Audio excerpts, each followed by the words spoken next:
Liverpool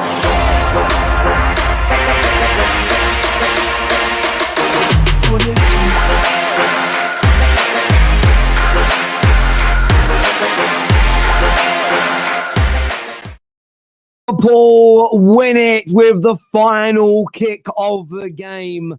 And I say this through bated breath. I say this as a Man United fan. They are incredible. A depleted squad. Young kids like Bobby Clark making their full debuts. Players returning from injuries. They're struggling. They're huffing and they're puffing. They can't blow the door down. They look like they're going to drop 2 massive points. Everybody, absolutely everybody is expecting City to win and Arsenal to win this weekend. Are they going to end up in 3rd place by Monday night, Liverpool? Not on your Nelly. They are too good. The winning mentality seeps through them. They are absolutely top class. And I said this the other day, and my mind's made up. Liverpool are the favourites to win the Premier League. They are winning these games. They've won a trophy in the last week. They have stayed in the FA Cup this week. They have won away at Forest. Again, all of this with a depleted squad. So many teams, so many clubs cry, moan, they boo-hoo, they fall apart whenever there's injuries. They state that the world's against them. How can we win? Liverpool's mentality is too good for that. No matter what obstacles have been thrown at them over the past 6 to 8 weeks, they have persevered. They've changed things up. They have put faith in their youth system. They have not put square pegs into round holes per se. They've gone, do you know what, Dans? Do you know what, Clark? Coming in. At no point of Liverpool fans or even their media panics. Oh my God, the best goalkeeper in the world is out injured. What are we going to do? We've got Kellegher. We back him. The mentality, the positivity, the attitude that Liverpool have shown. I hate saying this as a Man United fan, but I have to be unbiased. Has been nothing short of incredible. Absolutely incredible. Now, that incredible approach, and so much of that is mental, by the way, has led to them still being 4 points clear. Yes, there's a game in hand, so you can make it 1 point again, but there's a game in hand. It isn't 3 points. And anything can happen in a game of football. And that win today, that goal from Darwin Núñez could be a pivotal moment. It could be a game, a goal, a win, 3 points that come the end of the season.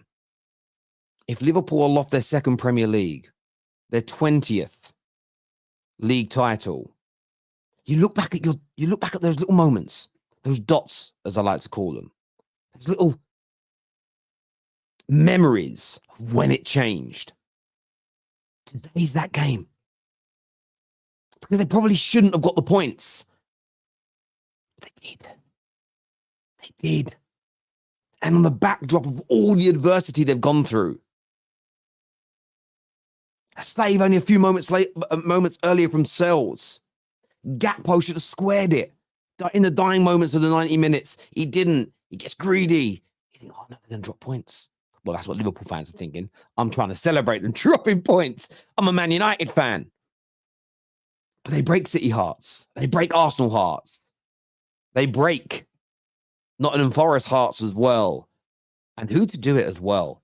Maybe one of the most maligned and sort of bantered and sort of discredited in many ways players in the Premier League in Darwin Núñez, and he steps up with the most important goal so far in his Liverpool career, one of the most important goals he's probably ever going to score in the Premier League.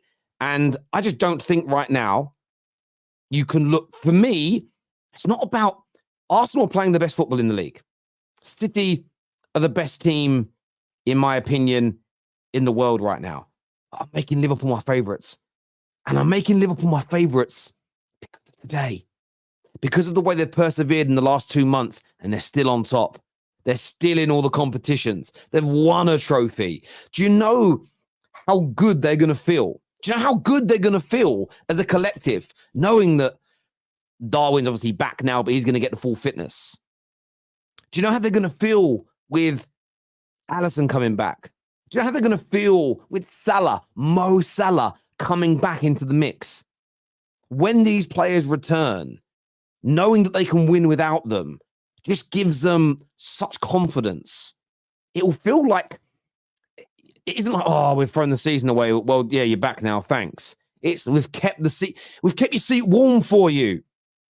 The feel-good factor is going to be flowing. And listen, so much of sport, so much of football is about your mentality. Of course, you need great technical ability. Of course, you need a brilliant coach. Of course, the setup and the system all needs to be very good. But without the right mentality and attitude towards it, you're going to fall apart. And this Liverpool team has it in absolute abundance. Now, again, I'm gutted as a Man United fan. I don't want to see Liverpool this good. I don't want to see this mentality from them. But it can't be denied. And I've just got this gut feeling. And it's the first time I've changed my mind on who's winning the Premier League all year. That Darwin Núñez goal, it's going to be them. I want to shout out a few players again in the Liverpool team today. I made a few notes throughout the game. I was trying to watch all three games at once today. We are going to cover Chelsea and Spurs on this show as well. Kellegher, save, 23 minutes into the game. Again, this man has been phenomenal since Alisson's injury. Absolutely impeccable. He deserves so much credit.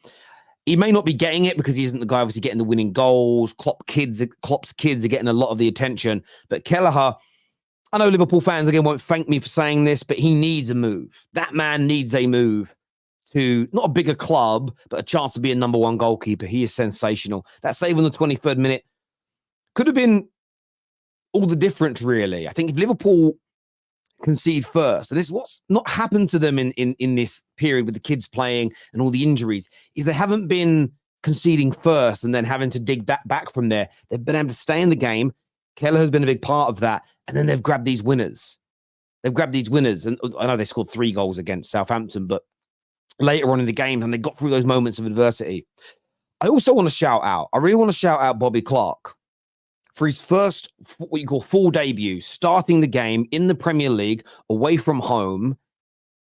I always talk about young players in this way. Do I see anything in them? This is just me. Not that I have any authority. It's just an opinion. I'm a football fan like you. I'm no better. I always watch young players and go, okay, can I see them progressing from this point? Can I see a player in there? And I quote, Mr. Miyagi, there's a bonsai tree in all trees. You've just got to find it. Can you see it? And Bobby Clark looks like a footballer. He looks like a player. There was lots of little peccadillos and moments where you just go, oh, that was nice. That was tidy. That was really relaxed. Of course, there was the immature moments because he's young, naive, and he's only just started playing professional football now.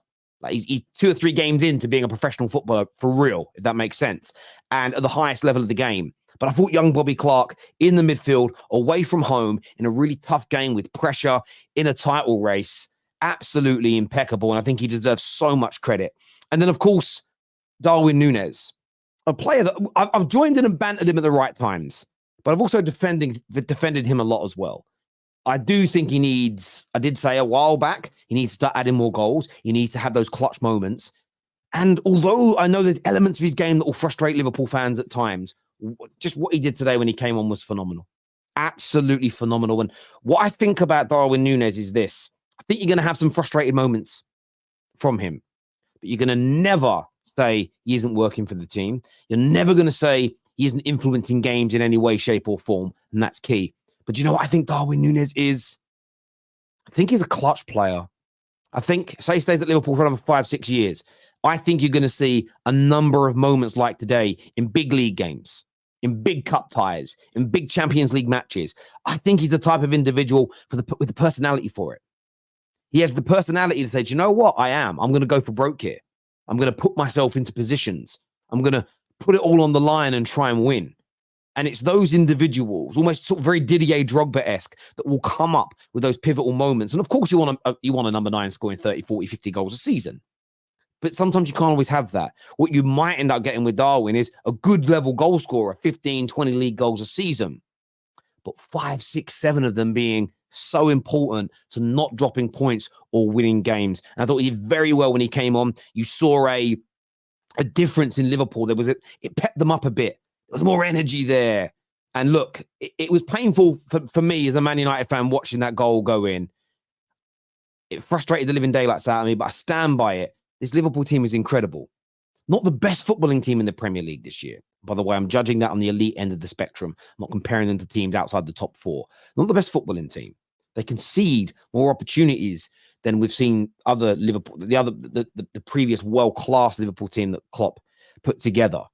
But their mentality is so strong. Their togetherness and their bond is amazing. The system is still great, but they've got this never say die attitude, this bit between their teeth. And I think with Jurgen Klopp leaving, it has galvanized them to another level. To another level. They've got this almost impenetrable barrier around them where they will not be defeated. They will not fail. And I look at that and I just feel it might be written in the stars for Liverpool to become English Premier League champions again, for Klopp to go out on a high, to match Manchester United's 20 league titles, to stop an historic 4 on the bounce of Manchester City. I want to get your thoughts. I want to get your feelings in the comments section below. Make sure you're hitting the like button for us, Terry. Who's a hypocrite? Me? What have I done? Let me know. Let me know.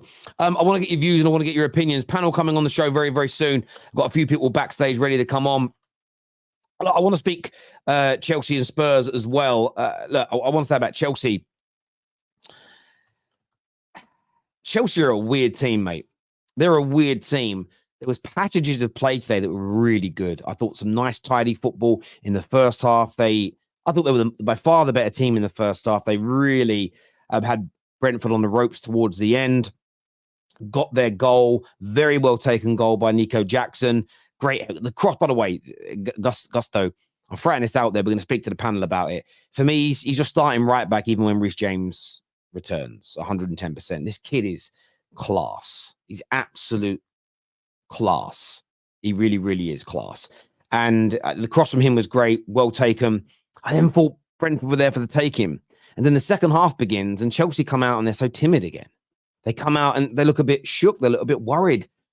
I don't want to use the word cowardly. But again, I see the team as a reflection of the manager. And then they concede. Really sloppy goal by anyone's standards in the Premier League. They then concede a second goal. Wissa, the overhead kick. Beautiful. Then they show some fight. And they get themselves back into the game. They get that equalizer. And then I feel it goes flat again. And I understand because they've got a young team. And I understand that argument. And that makes sense to me. And I'm not disagreeing with it so much. But they mirrored the setup of Brentford today. They went 3 at the back, which, again, it's another change. These are young players. They need consistency to develop.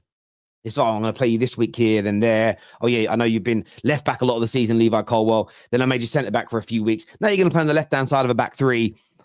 I just think there's too much change too regularly, and it becomes hard for these young players, and that's on Poch. But they've only had 2 wins in their last 12 games, Brentford, home and away. 6 points from a possible 36 up until this game. And I think Chelsea taking the lead, more quality on the football pitch, more experienced manager, they should still be expecting to see that game out. And to come out in the second half and be as timid as they were, lack of mentality, a lack of fight. They got the fight back, but that was only when their nose got blooded. And for me, these things need to be looked at and sort of need to be addressed, because as soon as pressure gets put upon this Chelsea team, they get rattled. And when they get rattled, everything goes all at sea. And the manager has got to work on that. The right training drills, get sports psychologists in, whatever it may be, a combination of all these things. Of course, experienced players need to be purchased, and that can't be addressed until the summer. But they did pick up a point. They did fight back. They didn't lose the game. That shows some character, and I think that's really, really important for them today. And then speaking of character, Spurs, Jesus Christ. Tottenham Hotspur, I didn't think they were very good for large parts of the game. They then conceded a free kick. There was a free kick. It was a foul. So a few Spurs fans moaning about it. I didn't really understand that. Wonderful goal from Eze. And then Spurs went into overdrive. 3 goals scored. They blew them away in the last 20 minutes of the game. Fun football. I understand why the award was given out now. And a really, really, really big win. A huge win for Spurs in terms of their top 4 credentials. Villa obviously kicking off in about 10 minutes' time, but it keeps that pressure on. At 1-0 down, you're thinking, God, you could end up being 7 or 8 points behind a top 4 position. There's no guarantee that 5th is going to give you that Champions League space at the end of this season, and it was a huge win for them. Obviously, they don't want to keep coming from behind. You could argue that is unsustainable, generally speaking, although I am praising Liverpool for winning games that they probably shouldn't have done, but I just feel it's different. Maybe can't quite articulate why. It could just be because Liverpool have won so many trophies and I see them as winners as opposed to a team trying to become winners. But look, really big 3 points for them. Timo Werner missed an absolute sitter 20 minutes in, but made up for it late in the game. Romero steps up and I think gets the most important goal of the 3. And then Son just puts that cherry on top of the icing, on top of the cake to keep their hopes of a finish inside the top 4 alive. And that little race now between them and Villa looks really, really spicy indeed. I don't think anybody else is in it. Man United are not, Brighton or not. Newcastle have had a little run recently, but they're, excuse me, they're not in it either. But I want your thoughts and I want your feelings, people. Panel coming very, very soon, but I'm going to go to your super chats now. I don't want to ignore them. Such a joke. Forest might have given them the league. A lot of people saying that Forest threw it. I don't think Forest threw it. I just they succumbed to the pressure in the end. They succumbed to the pressure. They couldn't handle it, and that's the way football goes sometimes. Oani and Adoy, clear, not dribble. Yeah, I mean, I'm going to say this. There's some technical ability at Forest, but a lot of their technical players, everyone goes, "Oh, I like them." There's a reason they're at Forest and not at bigger clubs, because football isn't just about technical ability, decision making, understanding of the game, all key. I told you we are challenging for the title, and Núñez will bang in the goals. What have rivals got to say now? Is what Derek says here. League scripted for Liverpool. Feels that way. It does feel that way, genuinely. Like sometimes you watch those rom-coms that had the red lettering and the white backgrounds on the posters, and you kind of knew the formula. Boy meets girl, girl likes boy, boy likes girl. They get together, they fight, then sad music plays in the montage, and they make it back together at the end. That's how this season feels when it comes to Liverpool. Once again, I'm here to tell you we'll win the league, is what Hamid says. Thank you, Hamid. Let's not ignore the penalty kick from Gomez not given. We'll save that one and ask the panel when they come on, because I don't quite know what you're referring to when it comes to that personally, but that's just me maybe. I'm not too sure where the rest of the panel. I don't even know who's coming on the panel today. KJ didn't send me a list, but a few people saying who's coming on. I don't know who's coming on. KJ organizes it most of the time, but I'm sending it into the group chat again in case anyone's missed it. Allison's header against West Brom in 2020 and Darwin's header tonight, 2024. League-changing moments will be remembered. Take on Knott's pen shout. I need to see it again, if I'm being honest with you. I need to see it again before I give an opinion on it, if I'm being really honest. Why no Forest given the ball after Konate fakes hurt? Yes, you could argue that. These things happen. They've got to be more disciplined. Everyone will be talking about the last second winner by Núñez, but huge credit to Kellegher. Came up big again. Hudson Odoi, you bum, clear the ball. Arsenal fans are somehow more rattled than City. I get why, though. Big players score on big times. Núñez. Thank you, bro. Z here says we could learn so much from Liverpool. Winning mentality. We have a poor mentality, which are not even sure what is. Probably lose, bottle, repeat, is what Z's got to say. This here says rivals celebrate a little early. Núñez, hold my beer. I had a feeling. I genuinely had a feeling Liverpool were going to get a last-minute winner. I really did. Sometimes I wish I did watch along so people could see those thoughts I have. Mentality monsters for a reason. Liverpool forever. You'll never walk alone. Poch out. We always look worse in the second half. Terry, Nottingham Forest robbed of that pool. I'm going to see it again. And maybe I missed it because I'm watching 3 games at once. Let me just see this, right? There must be a video up there. Forest penalty. Let me just see this again. I'm going to do it while I'm live. Somebody must have put a video up. No, no one's put a video up. Why? Why is no one? Okay, hang on. Let's have a little look here. Game was stopped for a fake head injury and a penalty check for Forest, and then Liverpool suddenly got the ball back. But Forest should have done something about it. I think they've got themselves to blame. I need to see the clip because I haven't seen the clip. I need to see the clip. Someone send it to me in the DM if you can. This here says at some point opposition fans must got to learn to stop singing against Darwin. It only ends one way. Yes, the football gods hear these things. Proud of the fight today. Massive getting players back. Salah and Trent next, but we can't carry on playing like this for 90 minutes. Forest were unlucky, to be honest. There's an element of that in there, but that's why if you had your full team out there and you were scraping results, maybe my mindset would be different for you. But I just see that you've persevered through all these injuries. You barely had Salah for 2 months because of the, you know what I'm saying? And you're still at the top. And if you'd have said to people, Salah's going to miss 2 months, everyone would have said, oh, it's Liverpool falling off. And you haven't. That's why I just put you as favourites now. Only in my own mind. The bookies will still have City as favourites, but just in my mind. Drawing on my birthday, day ruined, fatty out. Dyke, happy birthday, my friend. Tribalism. What about the foul on us in the box and also not getting the ball back when the Forest player went down? Narratives, eh? I hear you. I do hear. I just don't remember seeing that penalty shout. But again, I might have been watching part of the Chelsea game when it happened and just missed it, to be fair. No idea why we insist on going one down before playing the sport properly, but cool. Great result and last 15 minutes. But these overall performances. Now, I agree. And that's how I viewed the Spurs game. Again, as much of it I could see watching 3 matches at once, it felt a bit meek for large parts of the game, but you went 1-0 down and it was like watching Popeye eat his spinach. And then suddenly Spurs were a very different team after that point. So, yeah, as I say, big win, really. When you start looking at that league table now, you're 2 points behind Villa. If, however, though, you'd have dropped those points and then Villa go on to win today, or is it today or tomorrow they play, either way, suddenly that's a huge, again, it becomes like a 6-pointer. The gap changes by that amount. So, huge result for Tottenham today. It really was. Time for the panel now, people. Hit the like button if you haven't done so already. We've got Ram. We've got Carlito, the Chelsea fan. We've got Jacob on the show as well. Welcome. I need to go to you first, Ram.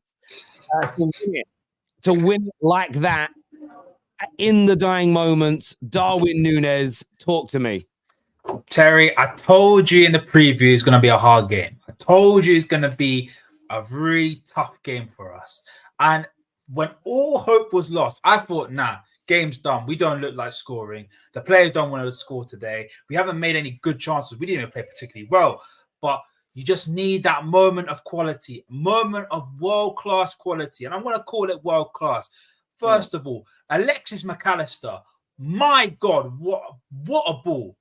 On the turn, back to goal, and a reverse clip ball into Darwin Núñez. And Darwin Núñez, look, he's had his stick. We keep it real. He's had his stick. He's had his moments of bozo-ness. I want to call it bozo-ness. Man United, Luton. We gave him corn for that. But today, this is what we've been asking for you on a regular. This is what we're asking for. If you're not going to get 20, 30 goals, at least get goals when it matters. Be a clutch man. And what did you do today? A beautiful header into the bottom corner and gets us to 3 points. That's all we need. And I told you, Terry, with the injuries that we have injuries. We have so many injuries. From now until the international break, we are going to crawl through these next couple games. We are going to crawl. We are going to struggle, and we are going to try our hardest not to get beaten or to get the 3 points. And that's what we're doing right now. I've invested. I know what it's going to be. It's not going to be pretty, but I'm in it for the long run. Now, all up next, Manchester City. Just get the job done, and then let our players come back. That's also why these 3 points were so important, because next it's City. And although if they beat you, they would go ahead of you in the league. But if you drop those 2 points today and then you lose, it would have been 5 over the next 2. It's just, you're not going to want to lose to City. But if you do, because of this depleted squad, it isn't as bad after picking those goals, getting those goals today, if you get where I'm coming from. Exactly. And Terry, I want to say one thing because I don't think it's really touched upon. Obviously, after the League Cup, I think Manchester City and Arsenal fans should have been a lot more worried if we had won that League Cup the way we did. They need to be a lot more worried. The confidence that this has in this team, the fact that we played again with our kids and end up still winning a trophy, the confidence in this team is absolutely tremendous.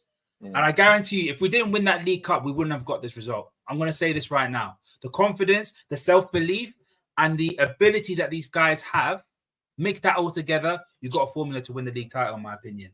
Hey, Terry, can I ask him a question, if you mind? Yeah. So Ram, right? Ram, I got to talk to you about attitude because it's not just coming from, sovereignty top down. I feel as though it's also sort of self-imposed attitude that these Liverpool fans have and these Liverpool players have and this Liverpool organization has. The attitude is extraordinary. And I don't think that these players need the motivation from the manager, albeit it is absolutely there.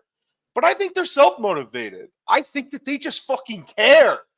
And you could see it. You could, it's coming off the television when I'm watching it. It's like thick breath. I can feel the attitude that these guys have.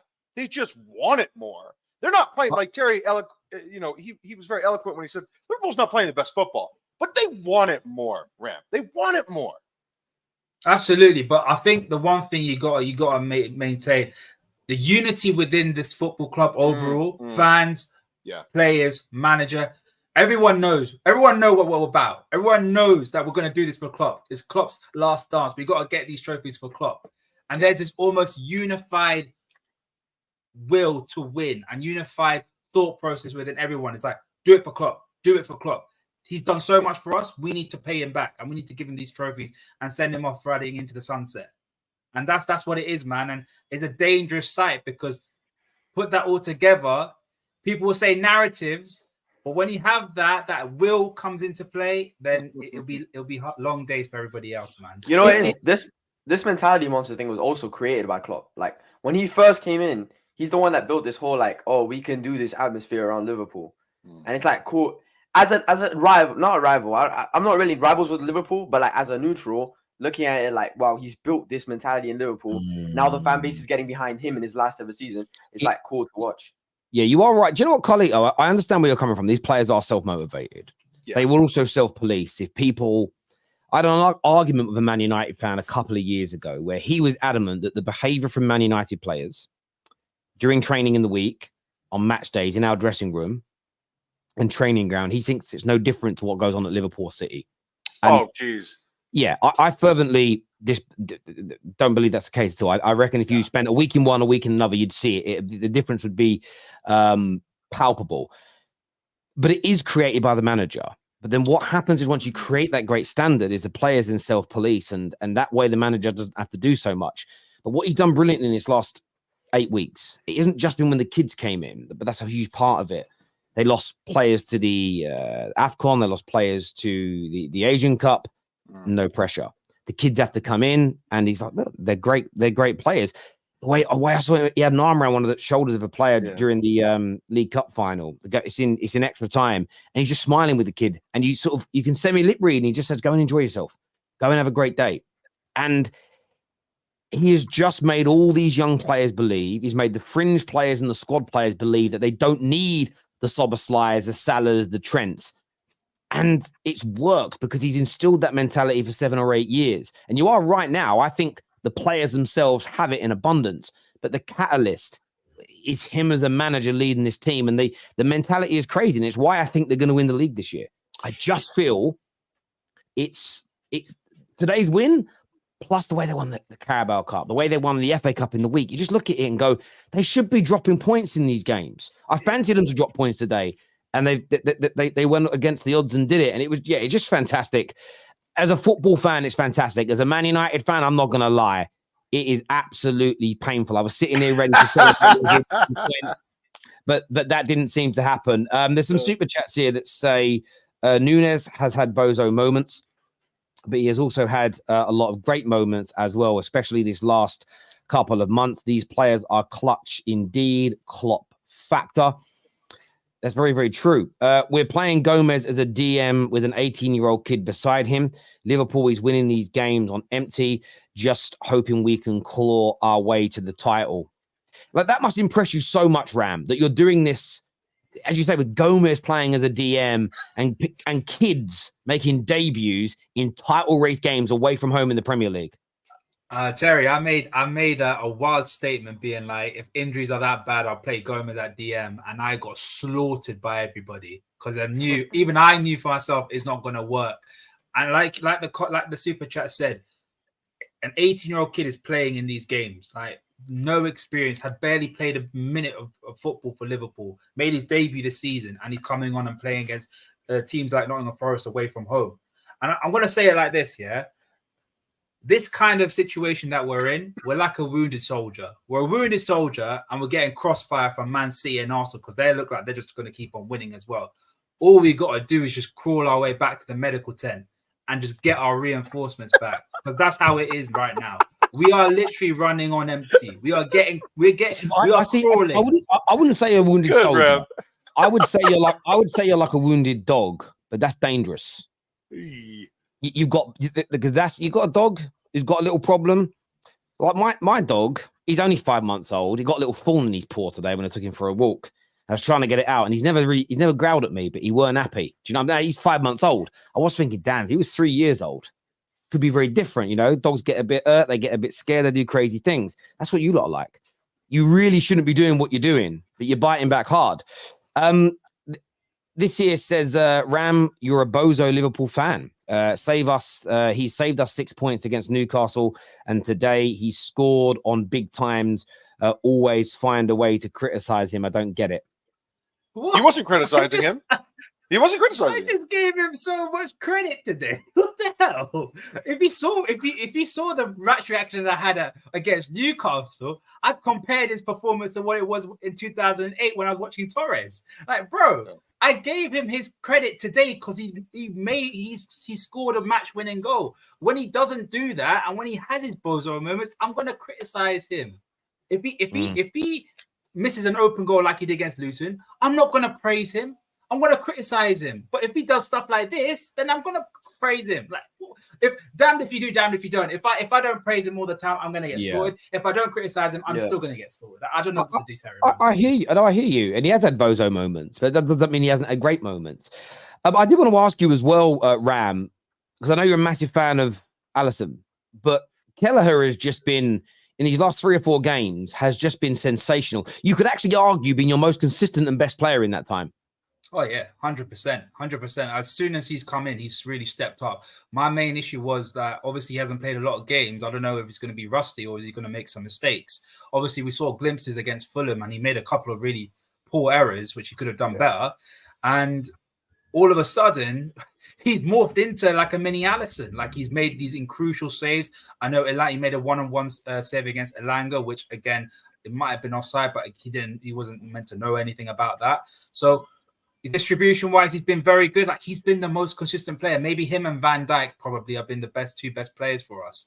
And it's just a credit to him. It's a shame that he's 26 years old, because Alisson looks like he's going to be playing until he's 38, and he's just not at the right age. And I don't know if he's going to be looking for a move away, because he needs to play for his national team. So big up to him, man. And big up to everyone that's like supported the guy. Because I did say if he was looking for a move, I'm not going to stop him, but I really want to keep him because he's still a quality goalkeeper. Hey, Terry, sorry, go ahead, buddy. This is a weird super chat, but it just says, sorry, Terry, but I disagree. Hudson-Odoi clears the ball. Liverpool dropped 2 points. They aren't great. So again, I don't think Liverpool are great today. And I don't think I stated that. They've been a great team. If you win the league, I think you can put yourself down as a great side, especially in the backdrop of everything else they've achieved in the past 5, 6, 7 years. But it's the way they continue to win during all this adversity. It just makes me think, I put them right now, they're my marginal favourites. And it's just because of all these clutch moments. But I didn't say, I actually think the best footballing team in the league right now is Arsenal. The team who have the most experience of winning is City. That's why and they're a brilliant side. But Liverpool, experience of winning, the way they're doing it, the little bit of a gap they've got on the top, the fact that City never win at Anfield. I look at those things, and especially look, if Liverpool win next week against City and go 4 points clear of them with 10 games to go, Liverpool become my favourites. Terry, and I think they will. And I think they will beat them. I think they'll beat them next week. As in, Really? you have experience of yourself. You've seen your team lift the trophy about 13 times. It's all about those key players performing in the right moments. Obviously, I'll give you some flowers. Obviously, it's been a tough season, but yeah, McAllister today was poor today. I'm going to say as it is. He was not good today.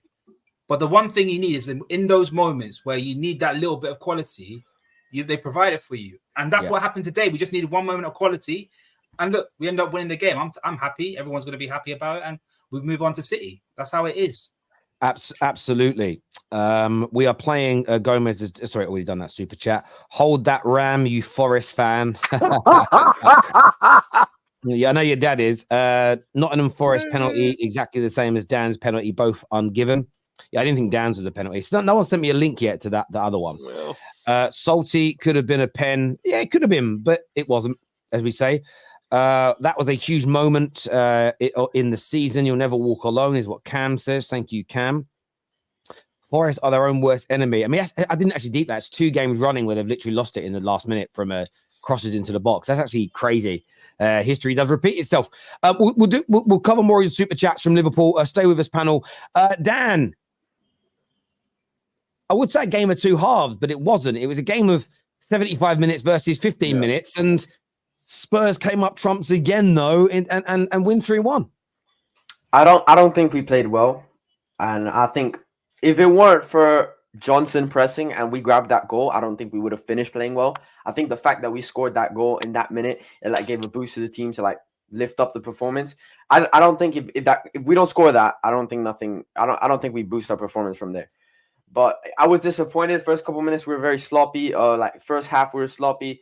We weren't creating any chances. I think first half we had 0 shots on target, and I was disappointed. But we had one shot on target. Still, it's disappointing.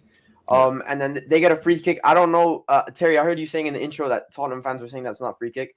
If you were seriously saying that's not a free kick, I'm sorry. I saw a few people on my timeline. That was all it was. That's what it was. And I just said they have to be trolling because that's the most obvious free kick. Yeah, and maybe they were. Yeah. And it was obvious that Maddison was fouling him to stop an opportunity because he gets a yellow card and he doesn't even argue with the ref. He just turns around and is like, "Yeah, I take my yellow card. I stopped." It was Rodrigo. It was Rodrigo. Rodrigo. He pulled him down, got the yellow. Yeah, and then he smacks it to the top corner. Brilliant finish from the free kick. Vicario stood no chance. And it's those type of goals, when you can see them, it's a free kick. It's not like you could, maybe we adjust our wall better. It's just a free kick, and it's a very good free kick. But no, I'm very happy the fact that we were able to get 3 points today. There's no excuses for our performance though, because we have pretty much a full-fledged starting 11. You can't say anything about injuries, even though Poro's out, even though Richarlison's out, because we pretty much have a full starting 11 here. It's just it's just Royale. That's literally the only one in there. But it was nice to see Werner to get his first goal for Tottenham. And we move next week. We play Aston Villa, which is a big game for the top 4 race, and we'll see. Yeah, huge game that now.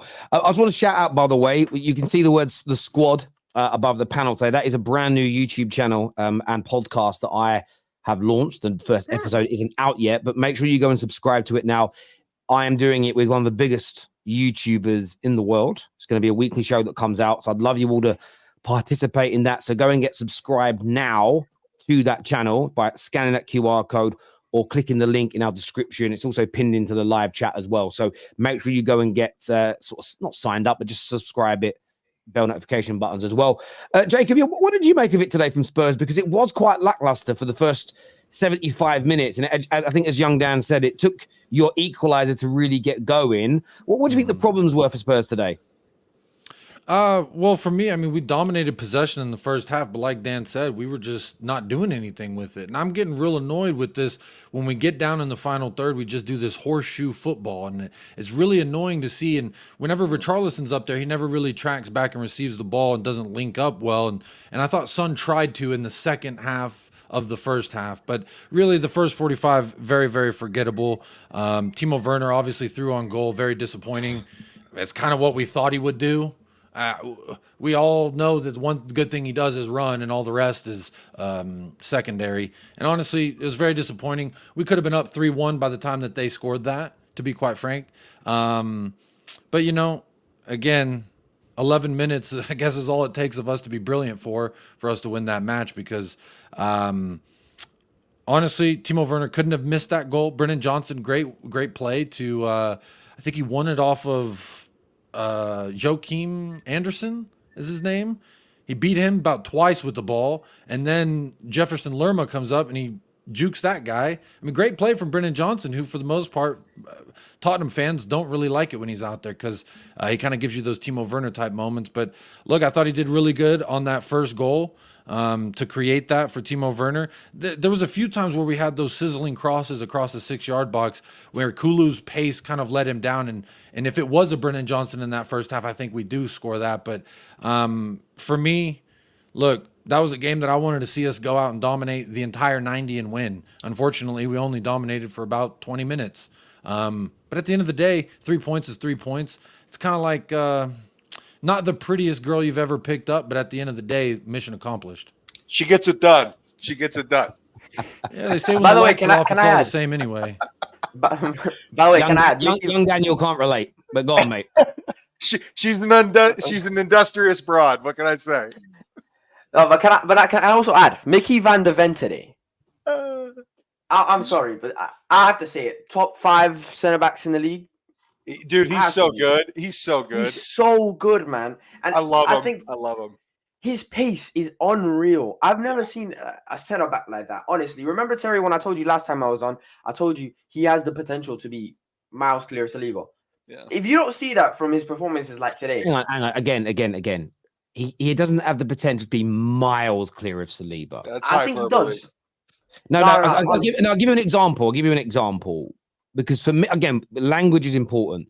I would say that KDB is miles clear of Ward-Prowse. Would you agree? Obviously, yeah. So there's never going to be that big a differential between Saliba and Micky van de Ven, even if Micky van de Ven is better than him. So you could say it's better, but again, once you go into the realm saying clear, he's not going to be clear of him. But Micky van de Ven's great. I think Micky van de Ven is excellent. I think he is a really good defender, and he has that recovery pace. So even if he's caught out because of the high line, he can get back. And I do think you're right. I think he's a top centre back. And that's part of it for me too, because Tottenham fans, all these 2 weeks while we didn't play, we're talking about, oh, how dare Postecoglou put Ben Davies as a fullback and invert him? You should have put Van de Ven out there. Apparently, all these FIFA merchants know more than a manager who's managed for 30 years, because Postecoglou, by not putting Van de Ven out there on the left, can continue to play the way that we want to play by having him as our last lying man, the last guy to clean up for us. He does it every single time. Romero had like 3 bad passes that led to counterattacks for Crystal Palace, and I think 2 out of the 3 Micky van de Ven cleaned up himself. So for me, I really think that Micky van de Ven, while I still want to give him time, he's a young man and he hasn't even played a full season yet. And by the end of this season, it won't even be 38 matches that he played. So I do want to give him time and not put a whole heap of expectations on his shoulders. But at the same time, it's hard to not get excited when you see this young man, the pace, and every time he tackles, it is so clean. It is the cleanest tackle. I mean, I love Cuti Romero. He is my favorite defender. But the way that Van de Ven when he slides in, is no contact. It's just him and the ball. He's the cleanest tackler that I've seen in quite some time. And honestly, the pace, the clean tackling, and his ceiling's only going to get bigger and bigger. I can see why Dan's a little excited, but I agree with you, Terry. I don't think, while he could eventually be better than Saliba, I think you can't. There's not much room to be miles and miles ahead of. So as much as I don't want to rate the guy because I hate Arsenal, I think they're all bozos, but Saliba is a good defender. He's a very clean defender as well. And that's what I like about Van de Ven is he is a clean defender and he reads the game very well. And that's the thing about having a centre-back duo. You have to have one that's a little bit more rash in Romero and then one that's a little bit more controlled like Micky van de Ven. A bit like how Arsenal have with Gabriel and Saliba. That we have like the perfect partnership. And Romero was good today as well. He did make a couple sloppy passes, but like defensively he was good. Yeah, it was 3. I think Romero would do well to be a little less rash. To be fair, he wasn't rash today.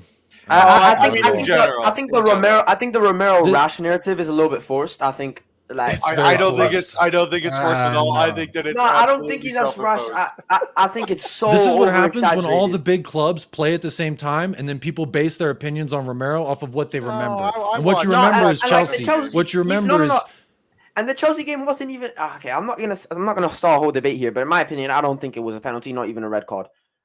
He gets the ball. He gets the ball. Oh, And he clears. listen. I get you're a Spurs fan, but it is a penalty. You can't. It's a penalty. Those tackles have been outlawed because even if you win the ball, you're not allowed to make tackles, whether you win the ball or not, that put your opponents at risk. So That's- Terry, so that's what I can do, law of the as game. a footballer is I can see a player's going to clear the ball, so I can stand right in front of it. So and after he clears it on the follow through, he catches me, and we're going to get a penalty. No, so on a clearance, so if you were if he was trying to boot the ball, trying to kick the ball, and he kicks the ball and there's a follow through, it's not a challenge. It's not two players challenging for the ball. Therefore, it isn't a red card. They actually gave one for that. That's what Strangely, hang on a minute. No, they didn't. He was trying to win the ball. It's a challenge. There's a fundamental difference between trying to win the ball, and so there was a red card once given to a West Ham player against Chelsea.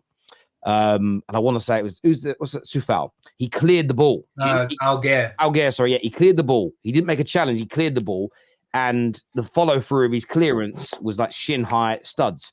And VAR sent him off. They then rescinded it and apologized because it wasn't a challenge for the ball. So if you're challenging to win the ball, or you're challenging to block the ball, and you do it, it's a red card offense. If you're clearing the ball, so if Romero had control of the ball and booted it clear, and his follow through came up and hit the guy's shin, you're right, then it wouldn't be a red card. But as he was trying to stop the ball or get the ball or block it, it becomes a challenge. And if you endanger your opponent, whether you touch the ball first or not, it is a red card. It's not debatable. It's the law of the game. Terry, I think that's where I disagree with you in the fact that I think he is clearing it. I think the ball is before him, and Did he have I think it was Enzo who was farther in front of him. The ball is there, and he sees Enzo, so he clears it. He like swings his foot back and then clears it, and then catches him on the follow through. He's clearing the ball from the ball. Was he in control of the ball? In my definition of being in control of the ball, I think you got to be the closer one to the ball, and I think he was miles closer to the ball than Enzo Fernandez. No, was he in control of the ball? He didn't have the ball, but he was clearing it. Exactly. It was So again, the clearance would be you have possession or you have clear control of the ball, and you're able to clear it different. He also lunges. That's not like when I say clearance, I'm talking about standing up and kicking the ball. He wasn't doing that. But look, I want to ask about Chelsea, Carlito, because I said it. You're a strange bunch, and there was really good moments in the game, really poor moments in the game, but you walk away with a point. What did you make of your boys today? Terry, I really liked your intro, by the way. You are very well spoken. I didn't script it either. No, I don't think so. Did you see what I meant by how can I got you. How can I write a script when Liverpool literally scored in the last minute? How do I write? No, you are as advertised, my man. You are very good at this. I'm a little jealous, but I appreciate you, buddy. Look, before we even get into that, thank God that all of a sudden the Carabao Cup has become the second most important fucking trophy in football. Because prior to this, I have never seen such dialogue around such a tertiary cup. But since I guess the $1 billion bottle jobs, which is a specious and inaccurate statement, since they fucked it up, all of a sudden it becomes this enormous trophy, and the story is the kids, even though the average age of Liverpool was older than Chelsea. It's another narrative that they don't want to talk about. Fair enough. Okay, so I was accused of saying that Brian Clough said great managers make great sides. Yeah, Brian Clough is one of the reasons why I started coaching. I love Brian Clough, but he was also talking about himself, which is something that he's done his entire career prior to him dying. So that's another ridiculous statement. I got to be honest with you, Terry. I have a very difficult time with this fan base and their relationship with this club. I'm almost anti-fan because I don't have such a myopic and narrow relationship with this game as channeled through the medium of this club. I have a much larger relationship with this sport. Chelsea is my favorite team, of course, but I don't live and die by just Chelsea. And fans that are just fans and have no other type of relationship with this club, they didn't play, they didn't coach, they don't write about it. If they're just fans, it shows. It really, really does show. And they expose their ass all the time. A perfect example is this new thing, because there's always a thing with Chelsea fans. The new thing is the halftime talk. Okay? At halftime, Mauricio Pochettino has 15 minutes with them, and apparently he tells them to stop trying, to take your foot off the gas and to be laissez-faire. None of those things are actually true. But now that is the new thing that Chelsea fans are blaming the manager for. Apparently, the manager is at fault for Disasi not challenging a very clear ball that was his that led to the first Brentford goal. Apparently, that's the manager's fault. Apparently, it's the manager's fault that the best player on the team, Cole Palmer, missed a clear-cut opportunity in the 18. Should have buried it. He's an extremely good player. Can do no wrong in my eyes. I love Cole Palmer. But apparently, that's the manager's fault. And the reality is this, because there are 2 Spurs fans on, and I'm glad that they're on. The reality is this. Chelsea fans don't like Mauricio Pochettino because he used to coach for Tottenham. And anything that he does is exacerbated to the 10th degree in a negative fashion every single time he fucks up. Because he used to coach for Tottenham. They hate this team so much that they associate him with it, and they will never give him a fair shake. Anything he says in the media, it's because of Tottenham. Anything he does selection-wise, it's because of Tottenham. And they'll never give him a fair shake, and it's an incredibly disingenuous criticism when what they should be really doing is blaming the players. Because the players are the players to play. They're responsible for their mistakes. They're responsible for their goals and all their praises and all the women and all the drugs and all the money that they get. But they're also responsible for their mistakes. And yet this fan base does not want to do that because they fucking hate Pochettino.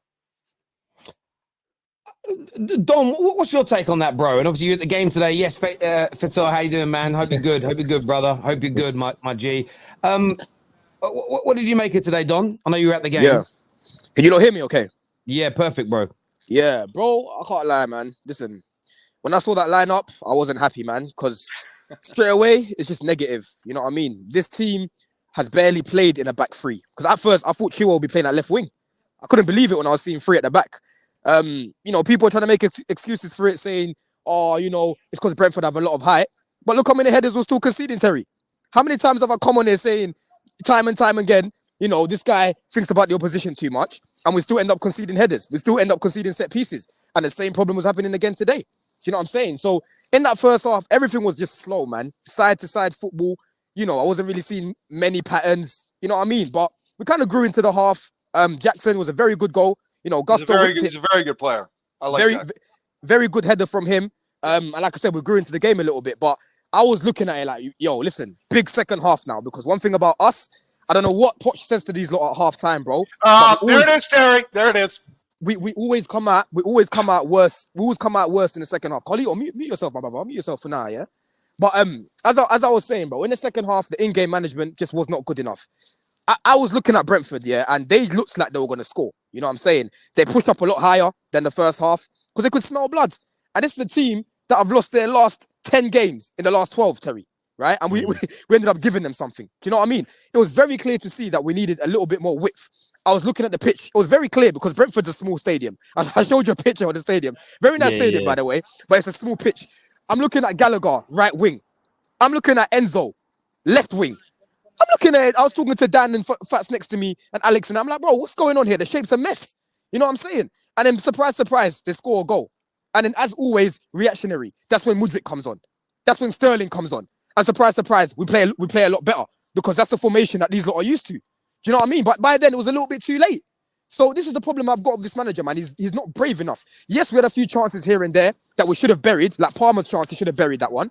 Enzo, like I said, in the second half, wasn't good on the ball. But I can't ignore the fact that he was literally playing left wing in the second half. Do you know what I'm saying? But the in-game management, again, was not good enough. It was very clear that we had to change something. And he only did it when they fucking scored.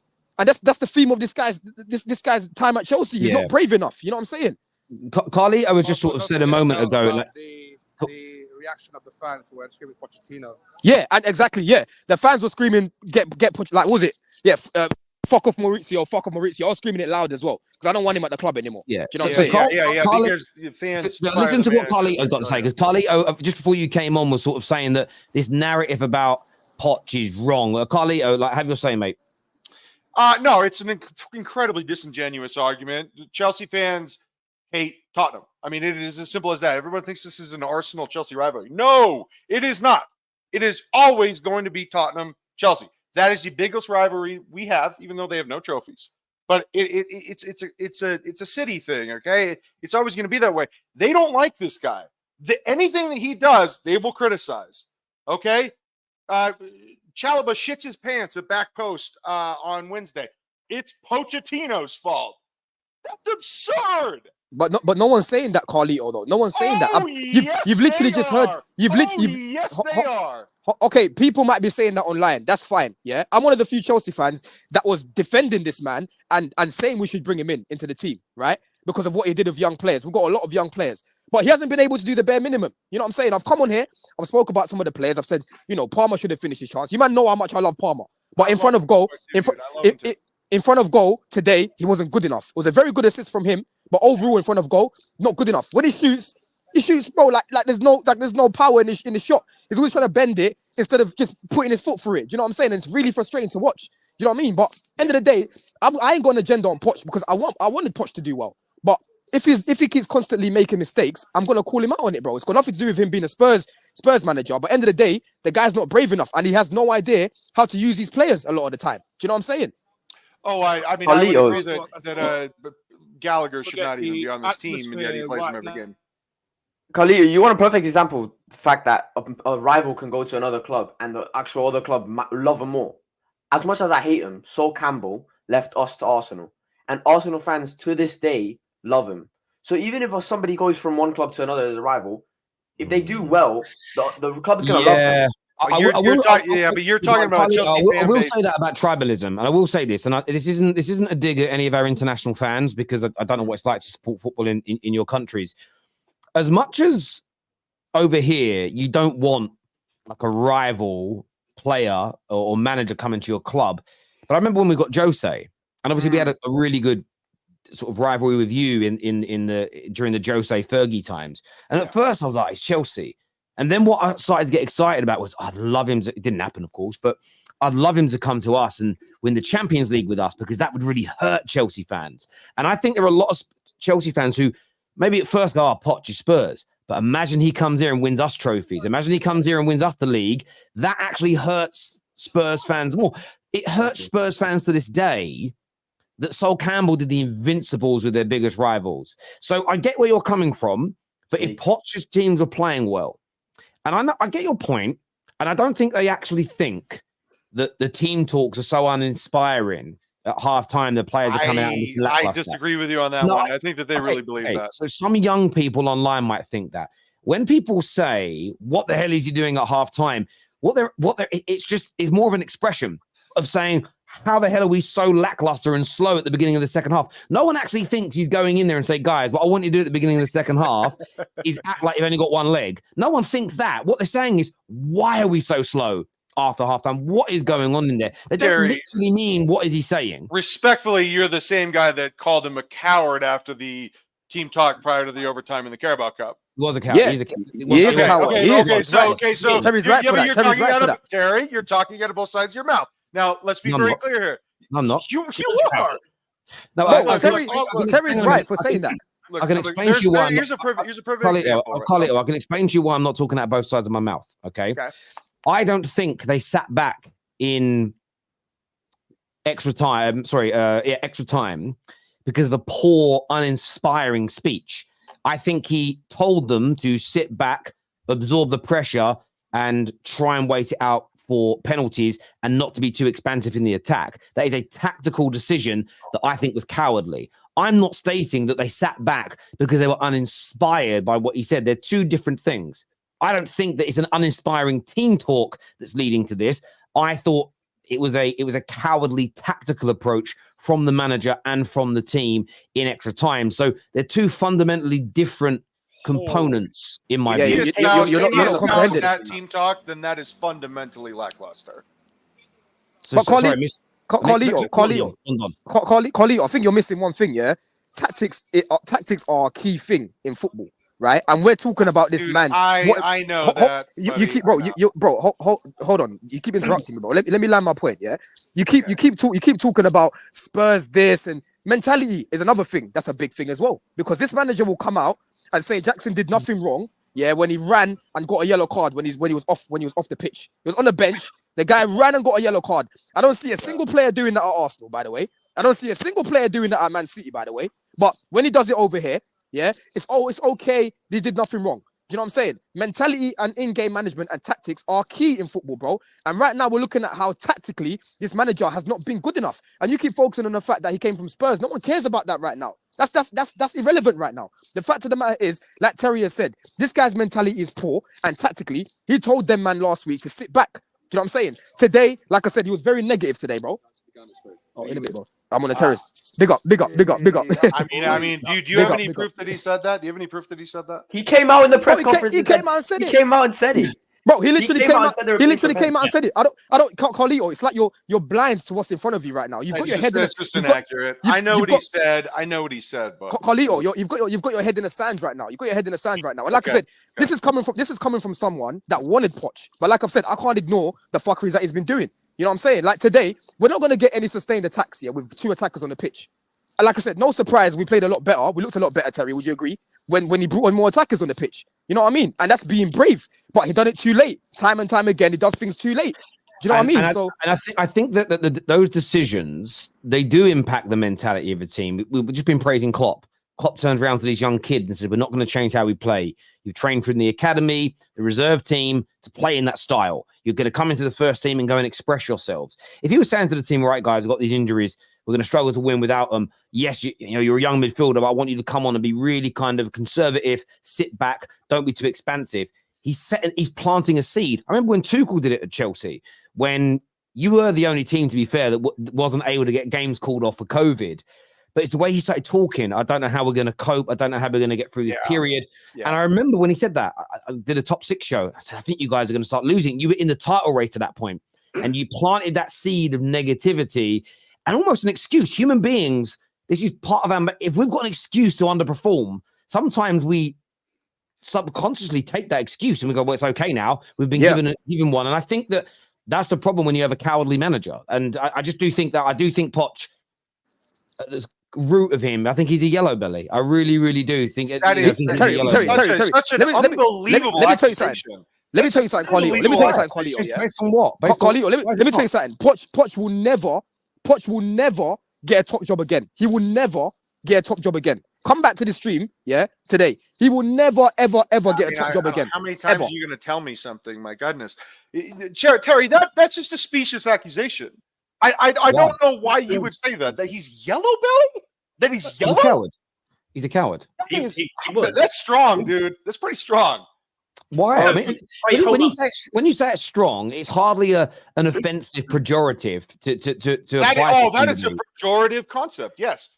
Being a coward, absolutely. I think he's cowardly in his footballing approach. I don't mean in real life. I'm sure if he was out, we're not talking about real life. I don't care about his real life. I care about exactly. But I'm talking about it in a professional context, so it's not personal. Which makes it stronger. No, it doesn't. I'm not attacking his personality as a man and as a human being. I'm attacking his approach as a football manager. I think it's cowardly at important moments when the pressure is on.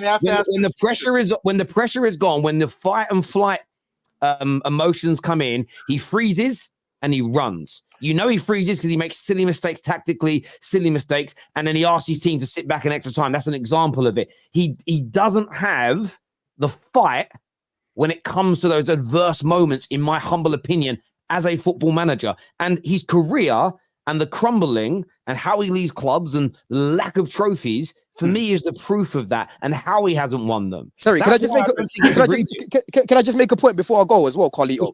I don't understand why you're defending this man as if he's a Pep. I don't understand why you're defending this man as if he's a Klopp. He's done nothing for us. We don't owe this man no loyalty. You can't be defending this guy as if Pochettino is this world-class manager. You're talking about him as if it's just a little hiccup and he's going through a little phase. We've seen this time and time again. He choked in the Champions League final. Lucas Moura scored a fucking hat-trick and he dropped him and started Harry Kane, who was limping around the whole game. Do you know what I mean? He was playing Messi as a DM. He was playing Kimpembe at right back. You know what I mean? Time and time again, he makes weird decisions, bro. Weird decisions, bro.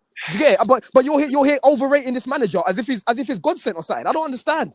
I don't understand. Okay, words matter. I never said any of that. Words matter. No, but that's what you're acting like, though. That's what you're acting like. You're defending. You're defending something that can't be defended. No. Just use. Jesus Christ. I'm tired of this hyperbole. This is ridiculous. Good lord. It's not ridiculous, bro. You're literally defending this man. You're defending this man. It's not hyperbole. Again, I'll tell you why people are saying that, Carlito. With what you say and how you defend him, it feels like that's what you're implying. And I get you, language matters.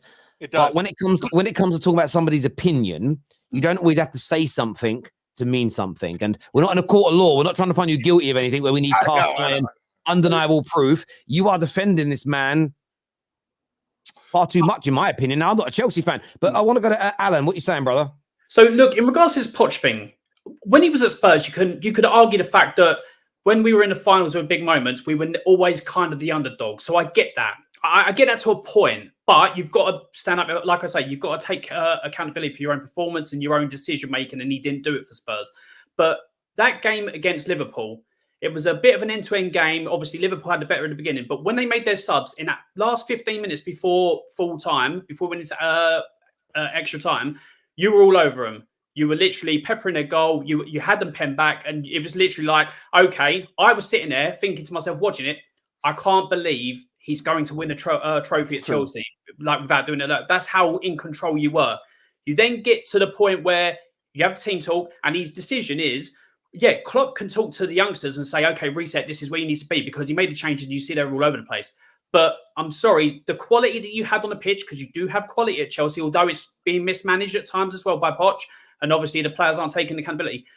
He had the choice to go, let's continue what we're doing. I reckon if you'd have continued the way you were for the last 15 minutes, you would have probably run out comfortable 2-0 winners in the extra time. But he decided to see out for penalties. I'm sorry, that is the definition of a cowardly act and also bossing a big moment. Now, he done it at Spurs, he done it at PSG, he's doing it at Chelsea. I said he could be successful with a young squad getting his ideas across, but he seems to always have that moment where he will bottle it and, fumble it at the last minute, and he has to take accountability of that. And look, I don't know you, Carlito, and we've only shared the screen like the cup final and all that, but you seem to want to take the easy way out. And I hear you always say Conor Gallagher, because he's not the big money signing that Chelsea. I don't care about the money. I don't care about the money stuff. Wait, Carlito, Carlito, I've sat here for 10 minutes listening to you. Conor Gallagher has come out your mouth 2 or 3 times. You haven't held accountable from what I can see, or when I've spent time with you on screen. Caicedo, Enzo, all your defenders as well. All these other players I haven't heard. I've heard you go for Conor Gallagher. Now, look, he's linked with Spurs. Do I want him? Absolutely no. But it seems like you always want to put blame elsewhere when it should be going on the people that matter. And at the moment, in the big decisions, in the big moments, Pochettino is doing what he did at Spurs and PSG, and that's bottling it. So I just, Facts. 10 minutes ago, I just said that Disassi was at fault for the first goal. Literally just said that. Those are my words. So one other person, apart from that, it's literally Conor Gallagher. So basically, what you're saying is you can blame the players for certain things, which, yeah, you're right. It was poor defending from Disassi, but you don't hold no accountability on Poch whatsoever. You just keep defending him. I think that he's absolutely made mistakes. I also think that we're just not there yet. I just don't think we're there yet. I mean, you guys keep saying that we have all these world-class players. Hold on, Carlito. You're missing a key thing here. Yes, we know some of these players are not Chelsea level. No one's disagreeing with that point. We know that they're not Chelsea level yet. They're just not there yet. Of course, but that doesn't excuse the mistakes, the basic mistakes that he constantly keeps making. That is the point that you're missing, bro. You're missing a key thing here. He keeps making basic mistakes time and time again. And this is not a manager that's been around for 2-3 years. He's been around for ages. My man came England when he had a translator, bro. He couldn't speak a word of English when he came here. What mistakes did he make today? What mistakes did he make today? Bro, I've told you the mistakes he made today. He should have never played a back 3 to start off with, yeah? Should have never done that because we were still conceding headers. We should have just played our game, right? We should have just played our game. He made the subs too late, like I said already, yeah? Because towards the end of the game, we looked like we were going to score. If we had another 5-10 minutes, I reckon we win that game. It was a little bit too late. He made multiple mistakes today. Multiple mistakes, bro. Ooh, Matt is here with us as well. What are you here to say, Matt? Can I just say, for the Carlito, he's saying about the about the fans and stuff like that they don't matter and stuff like that. Can I just point out something? The one reason why several different managers were sacked sacked under the Abramovich era and everybody else is because that the relationship with the fans broke down. And he can very much well put a piece from Nisar Kinsella saying, I'm not worried about the relationship with the fans. But when the fans are telling you to F off out the club, that just goes to show you. Secondly, there was no way that we were, I knew we were going to bottle it at the last minute. And guess what? We were just lucky that we just scraped that. And you putting all blame on Conor Gallagher after he equalised the last time is ridiculous. I mean, Strange, and strange. you're supposed to be a coach. You should know Where did better. I blame Conor Gallagher for this game? I think. Where did I blame Conor Gallagher for this game? Where? Well, you've done that several times over. just- So don't come You this just innocent started act this with game. us. You've literally you've had a go at Terry. You've had a go at me. You've now having a go at me. You've had a go at Dom. You've had a go at everybody else on this stream. You need to kind of chillax because at the end of the day, as I've said, right, Pochettino isn't good enough. I didn't want him at the start of the season, and he's just shown us today that he isn't good enough. And Don is right. At the end of this tenure, whether Ed Barley finally sacks his man or not, he won't get a top job again. He'll be Everton level at best. He is just absolutely useless. So, Yeah.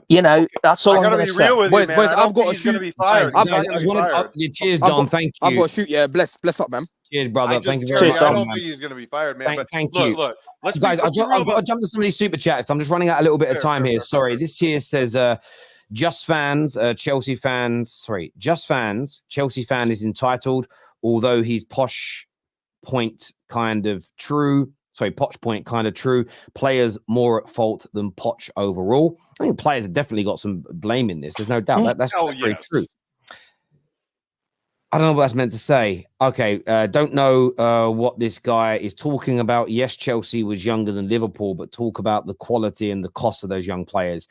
Yeah, look, they were younger, but there's a difference. Like half of those Liverpool players hadn't even kicked a professional ball yet. But yeah, I agree. Potts didn't play for Pens. He clarified that he thought the players started to. He brought on attackers, is what Gav says here. Fair play for pointing that out, Gav. Thank you very much, my man. This Carlito Donny, I meant to say Donny. Donny is clueless. Fair enough. What's your actual name, Carlito?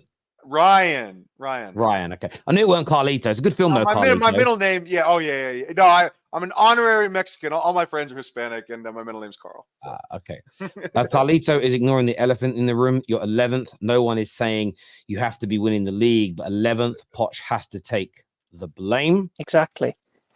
Saliba comparisons, you must forgive Tom Terry. He would not be a proper little Spurs fan if Arsenal wasn't living rent-free in his head. I make the point because we went through this last stream. It's not just I'm bringing it out of the blue. This is a point that I made last stream when I was asked to make a Tottenham and I'll Arsenal back you on that. Dan thinks like a 5-year-old VDV is no Saliba. It's not what? Nice. Just wait a couple years, and then come back to me on this argument. Oh, sorry. I thought you meant VVD. Yeah, less than a year in the Prem, but already top. Stop, is what Adair says. Yeah. I hope you get wrong 2 years in a row and back us last year. And this time, I pray we prove you wrong. Chelsea shit are finished. End of. Yeah, listen, I'd rather Arsenal win the league, by the way, than Liverpool or City because I don't want either of them to. But yeah, Spurs fans don't. But they won't win it. They'll bottle it. No one knows that. I'm not really. We need Manu winner against City. Now, listen, there was a moment today where it looked like it could be a really good day for Arsenal when Liverpool were drawing, Spurs were losing, and Chelsea were losing. You're thinking, they're going to have a field day. What did you make of your game today? And before the end here, I know it was right close, but what did you make of Spurs today? Yeah, same first half performance, poor, slow, lackluster. It was just normal for first half. Timo should have buried that in the first half. And yeah, it was just a poor performance. Second half, we played better. As a great free kick, but it was absolutely awful from, let's be honest, that free kick. Awful from the wall, awful from Vicario, and awful. How on earth are you allowing Palace defenders just to stand there, or Palace players and just move out of the way for a free shot? Absolutely abysmal from Spurs all over the place from that free kick. But I'm one of these people, like, I will always come in here and say we're wrong. People don't like to do it, but I will give him praise for this performance. Johnson, when he came on, was the game changer. He got stuck in. He got obviously won the ball back, ball to Timo to set up the first goal. And then I thought he had a really good. Now, I'm not saying he's at the level for Spurs, but he was the game changer in this game. Timo getting his first goal. You've obviously got Song back on the score sheet, and Romero, fantastic. Spurs are still in the race for fourth. It's hopefully a stepping stone to more, like, bigger and better after this season. We have to overcome Villa because Man United, I'm sorry, Terry. What's the score of the Villa game? You're not 2-0. Watkins is balling. Next, I'll be honest, Man United aren't in it because Man United are shit. It's as simple as that, Terry. I'll be honest. Come on. You are. But look, if we continue to these type of performances, when we come up in April, we've got Man City, Arsenal, Liverpool, and Chelsea pretty much all in a row, and Newcastle. Easy wins. If we play like this against them, most of them teams, we're getting slaughtered. So we've got to improve and just got to somehow find a way to get first half performances out of this team, because we can't continue doing what we're doing. Alan, what's your thoughts on Brennan Johnson on the left? Because I think he's a way better footballer on the left than he is on the right. He's an impact sub at the moment. We'll see if he can get better for Spurs, like, into next season. But he's not good enough to be a main starter, left or right, in this team. I know he's not good enough to be a main starter, but just like off the performances I've seen him play on the left, comparing it to the performances I've seen him play on the right, I think he's a completely different player when he's on the left, and he's way better. He makes way more of an impact. It's a snippet. It's a snippet, Dan. If we see more of him on the left, then you can compare. But it's just too smaller sample size. Yeah. Oh, and by the way, Arsenal, I've seen all the thing like that. Arsenal will bottle the title like they did last season. They really will. Look, I want to thank everybody that has tuned into the show today, everybody that's hit the like button. Make sure you go and scan the QR code on the screen above the boys, my new YouTube channel that will be launching with, again, I'm very excited, one of the biggest YouTubers in the world, very, very soon indeed. So go and subscribe now. Let's get the subscriber count up over there. It's going to be class on the grass when that, it's not going to be the name of the show. It's just, it's going to be very, very good indeed. Until next panel, always a pleasure to speak football with you. Congrats to Liverpool. Congrats to Spurs on their wins today, and Chelsea for their comeback. We're back tomorrow, fan channel review. And of course, I am not looking forward to it, but match review for the Manchester derby as well. Take care. Goodbye. God bless. And I'll see you all again soon. Peace.